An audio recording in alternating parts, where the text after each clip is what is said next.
We did not lock down development. We did not place progress in quarantine. We worked through the long, dark night.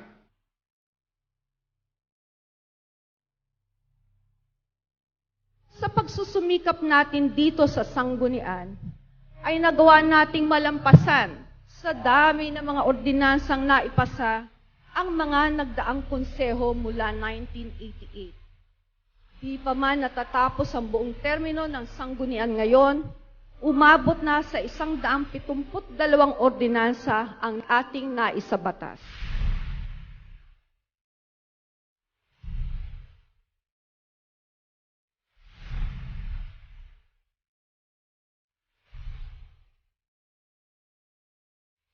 Kung ako po ang inyong tatanungin to explain in 50 words what we have done for Manilans.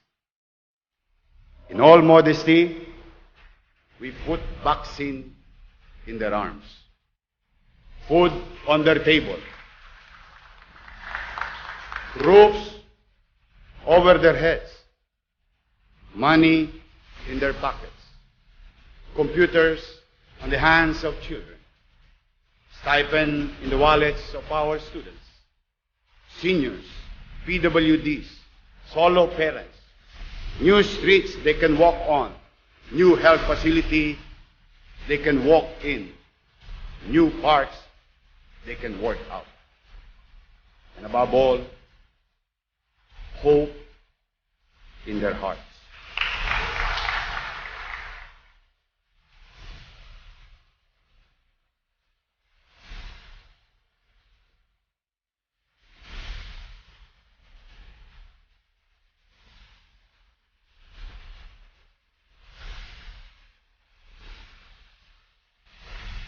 Session adjourned.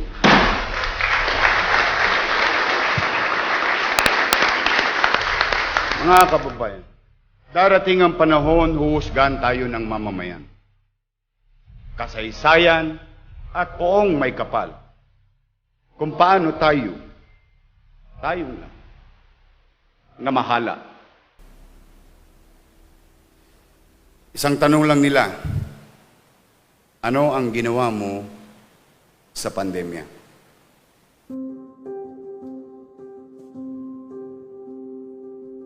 Nakapagtatag tayo ng sarili nating gold standard of testing, RT-PCR or swab test. Tayo lamang sa buong bansa ang nakapagtatag ng storage facility for the incoming vaccine.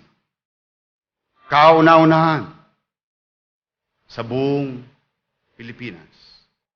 Ang Maynila rin ang kauna-unahang local government unit na nakabili at nakapagparating ng mga COVID-19 vaccines. Nakita kagad natin ang suliranin na siya namang naging katagumpayan ng paglulunsad ng 22 regular na mass vaccination site in our city. That's why we've been achieving high vaccination rate every single day. We hold the national record.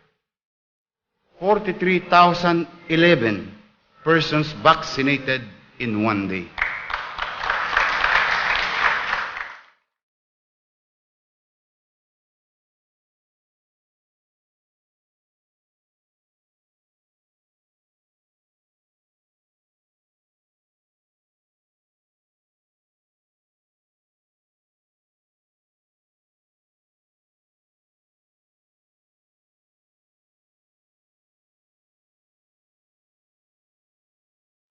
Nangarap tayo muli sapagkat natakot tayo sa India. Takot tayo sa nangyari sa iba pang bansa. Malayo pa man, paparating man o hindi, ang Maynila ay nagpatuloy na maganda. Kung kaya ng China, kaya ng Italia, kaya rin ng Pilipinas, lalo na ng lungsod ng Maynila.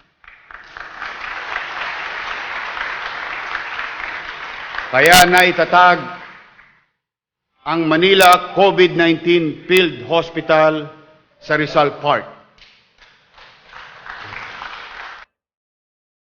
Foreigners said during the inspection, they have not seen a facility with so much redundancy and dedicated for the long haul of this problem. Yan ang tinagurian ng mga banyaga na bumisita sa COVID-19 Field Hospital.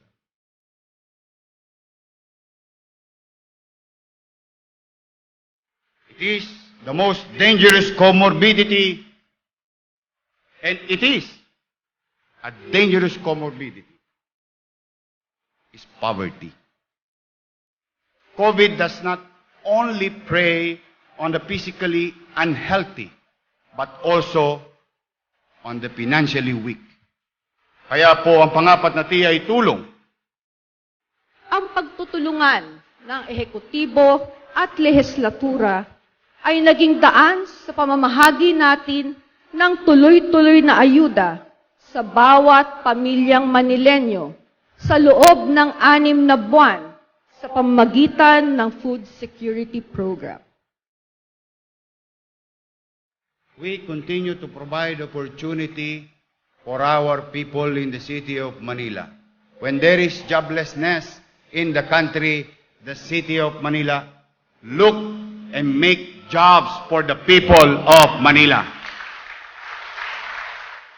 We make our own masks to make it available to the general public, at the same time provided livelihood in their respective homes or work from home na mga kababayan natin.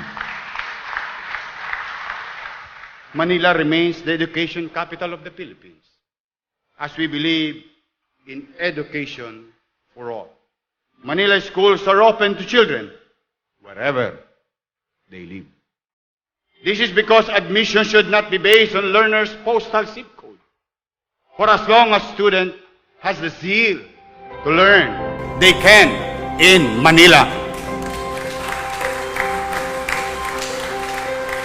Ipararamdam natin sa mga darating na taon, sa mga susunod na mag-aaral, ang makabagong 10-story, fully air-conditioned with facility Rosauro Almario Elementary School, Dr. Albert Elementary School, Manila Science High School. Bilang Kapitolyo ng bansa, tayo rin ay tinaguri ang isang premier tourist destination. Makulay ang ating kasaysayan, kaya't ito ay sa ating kapakinabangan.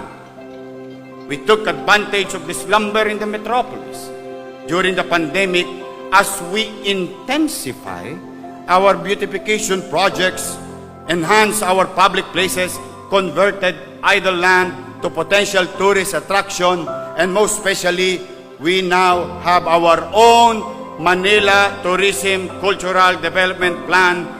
Patuloy din ang pagsasagawa natin ng mga proyektong pang-infrastruktura para sa iba't ibang pangangailangan ng ating mga kababayan na tumutugon sa pabahay, kalusugan, edukasyon, kultura at hanap buhay. We will continue to pursue to give back dignity to every family in the city of Manila.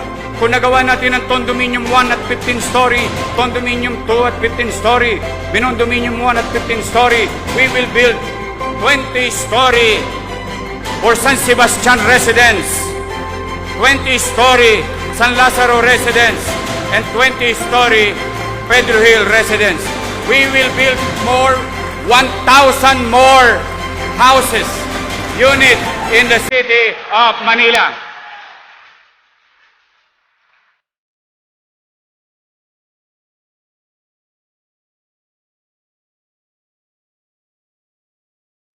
Whether we stand before God, people, or history, we will be held to account on what we did during pandemic.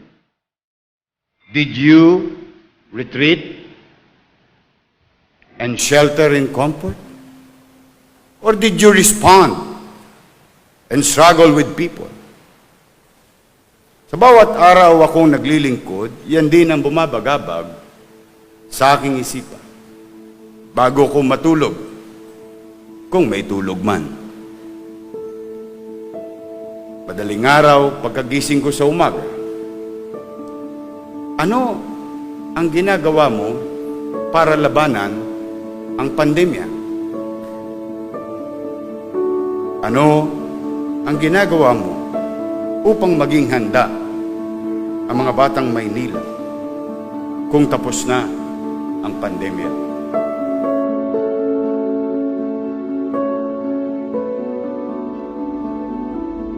Anumang balakid ang pipigil sa pagtahak natin sa buhay, hindi tayo dapat panghinaan ng loob upang huminto. Pagkus, paghugutan natin ito ng lakas upang lalo tayo makapagpatuloy sa ating paglalakbay. Obstacles, don't be stopped by them. Be strengthened by them.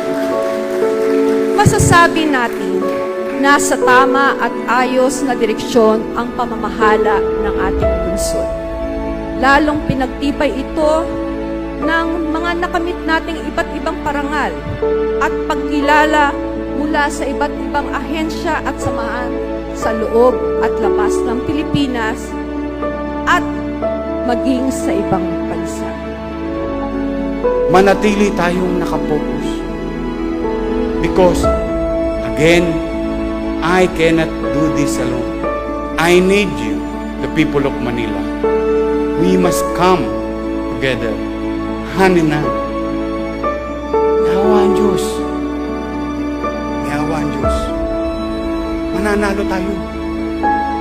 Mananalo tayo. Mananalo tayo.